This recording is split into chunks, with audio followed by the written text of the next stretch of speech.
സംയുക്ത മഹല്ല് കമ്മിറ്റിയുടെ നേതൃത്വത്തിൽ മുണ്ടക്കയത്ത് പാലസ്തീൻ ജനതയ്ക്ക് ഐക്യദാർഢ്യവുമായി റാലിയും ഐക്യദാർഢ്യ സമ്മേളനവും നടത്തി.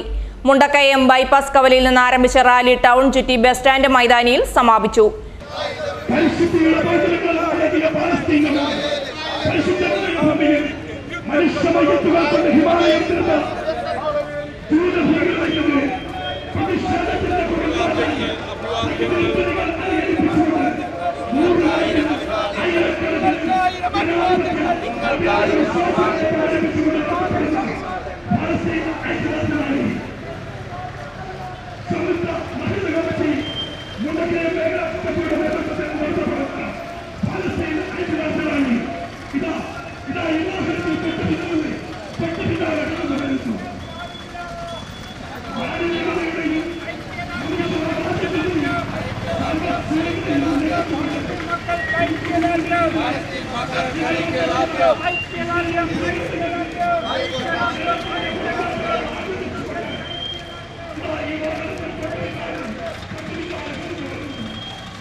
തുടർന്ന് സംയുക്ത മഹല്ല് കമ്മിറ്റി വൈസ് ചെയർമാൻ സബീർ മൗലവി അൽ ഖാസിമി അധ്യക്ഷത വഹിച്ച യോഗം സംയുക്ത മഹല്ല് committee chairman A Kamaruddin Mulamoottil ഉദ്ഘാടനം ചെയ്തു.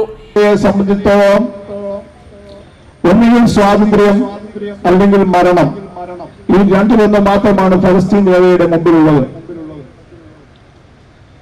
ഇഷാഖ് റബിന്റെയും ഏരിയൽ ഷാരോണിന്റെയും ബെഞ്ചമിൻ നെതന്യാഹുവിന്റെയും ഒക്കെ പോരാട്ടം ഇന്നീ നാഴിക വരെ ഫലസ്തീൻ മക്കളുടെ വീര്യം കെടുത്തുവാൻ സാധിച്ചിട്ടില്ല. ലോകത്തെ കുപ്രസിദ്ധി ആർജിച്ച അഡോൾഫ് ഹിറ്റ്ലറിന്റെയും ബെനിറ്റോ മുസോളിനിയുടെയും ഈദി അമീന്റെയും പിൻഗാമിയായി ലോകത്തെ ഏറ്റവും വലിയ വർഗീയ ധ്രുവീകരണത്തിന് വഴിവെളിക്കുന്ന ഭീകരനായ ബെഞ്ചമിൻ നെതന്യാഹു എന്ന് പറയുന്ന ഇസ്രായേലിയ ദ്വീപരാഷ്ട്രം ഫലസ്തീനി മക്കളെ കൊന്നൊടുക്കിക്കൊണ്ട് കുഞ്ഞു മക്കളെ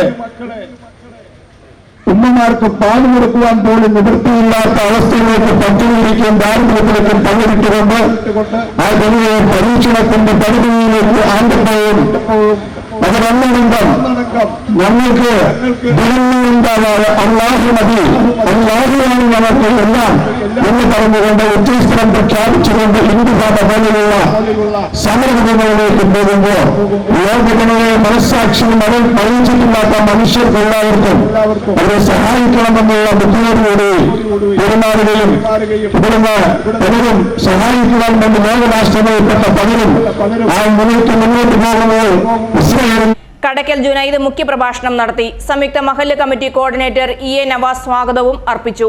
ലജനത്തുൽ മുഅല്ലിമീൻ മുണ്ടക്കയം മേഖലാ പ്രസിഡന്റ് KNM നൌഷാദ് മൗലവി, സംയുക്ത മഹല്ല് committee joint secretary PK Sulaiman Maulavi എന്നിവർ ആശംസകൾ അർപ്പിച്ചു.